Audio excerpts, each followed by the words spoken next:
好的，那我们刚才呢告诉大家说，您可以从 Google 行事历 Google Calendar 这边进来。那我在3月8号这边就要创一个这个事件啊，叫做呢 International Women's Day Meet Up 或者是呢 Online Meet Up， 因为现在动不动就说哎呀不要聚在一起啊，好，所以我们就在线上相聚啊。好，所以呢这个就是 Online Meet Up。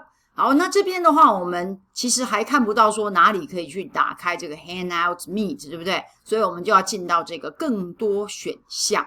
更多选项进来这边的话，就是大家可能比较熟悉的，或者是你不太熟悉，趁这个时候熟悉一下的一个这个 Google 行事历的一个编辑的界面啊。好，那我们呢不是整天，所以把它勾掉。好，那比如说呢是明天早上的一直到12点好了啊。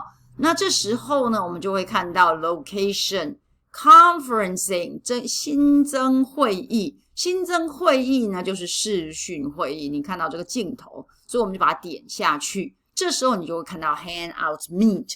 那这个的话呢，如果您是用 gmail.com 的账号，就只有 Hangout， 不会有 Hangout Meet 啊。好，那所以我们就点 Hangout， 这时候就生出来了啊。好，那呢，如果您学校或者是 Domain 的这一个串流直播的功能还没打开的话呢，这边就不会有这个箭头啊哈。但是呢，现在大部分大家都已经打开了吧，所以这个向下的箭头就表示有更多的细节，就把它点下去。